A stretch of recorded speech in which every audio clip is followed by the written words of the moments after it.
Gateway Community and Technical College presents Zap Plagiarism. In 2008, USA Today writer Allison Go reported that Ohio University suspended a student after professors learned her research paper contained 3 sentences, which she lifted directly from Wikipedia. The student claimed she'd no idea she'd done anything wrong, but the school concluded she'd committed plagiarism. What exactly is plagiarism and why should you care? We've developed this tutorial to help you sort it out. We will define plagiarism, explain the consequences of plagiarism, identify the different types of plagiarism, and then provide some tips on how you can avoid plagiarism. Let's start with the definition of plagiarism. According to your student handbook, plagiarism is the act of presenting ideas, words, or organization of a source, published or not, as if they were one's own. In other words, when you do not give proper credit to the sources you use for your assignments, you're committing plagiarism. Plagiarism is an academic offense.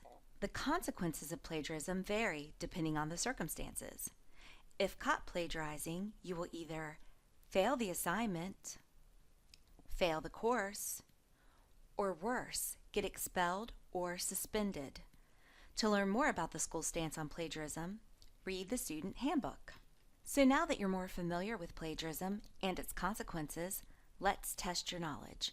Can you spot the plagiarist? Caitlin's calendar is full.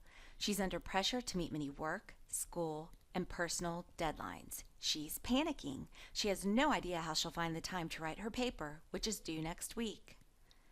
She finds an online site where she can hire someone to write an original paper for her.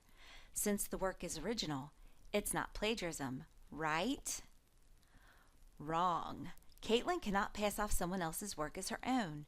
She should also be aware that these sites sell the same papers to others, making it easier to find out that the work is not yours. Zach and Kai usually search for and find great articles online to write their papers.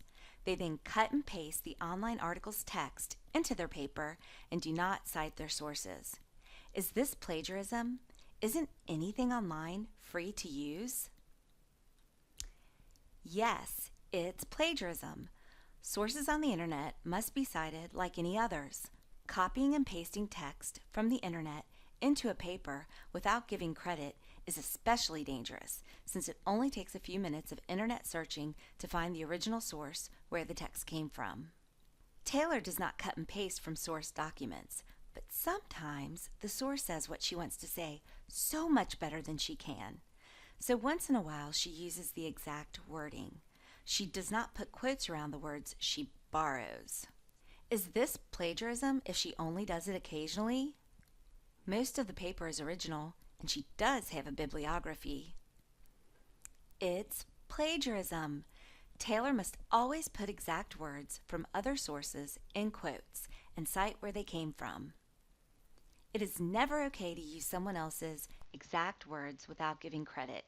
It is not enough to cite the sources at the end of the paper, since that doesn't make it clear that the words she used are not her own.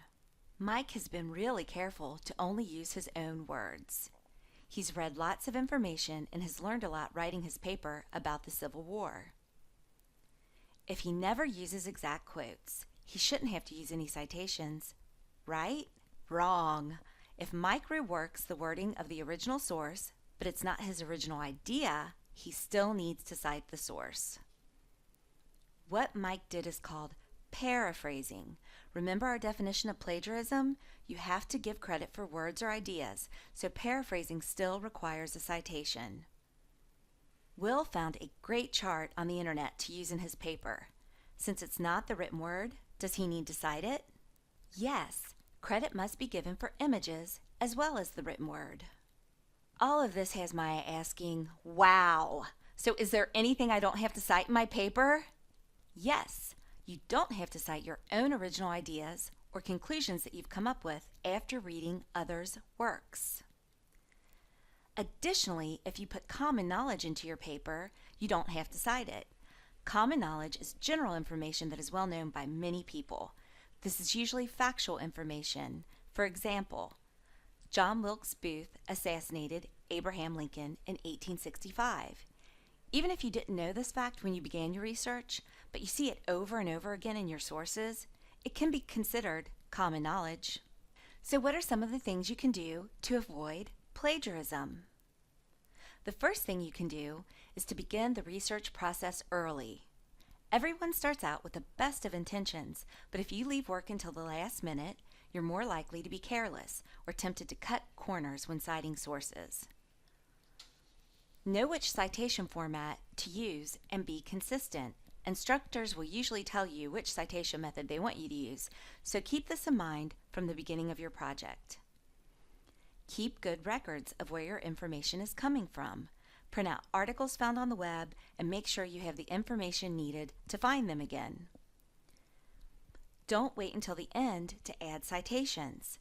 Add citations as soon as you use a source instead of waiting until the paper is completely finished. It can be very difficult to retrace your steps when you're stressed and tired. Format citations correctly, which is not always easy, so that's why it's very important to ask a librarian for help. We can help you at any stage of the research process. In addition to your librarian, here are a few resources that can help. And always ask if you need more information. Thank you so much for watching this tutorial, where we defined acts of plagiarism, explained the consequences of plagiarism, identified the different types of plagiarism, offered tips to help you avoid plagiarizing, and emphasized the importance of using library resources, including your librarians. We look forward to helping you with citation or any other projects you're working on.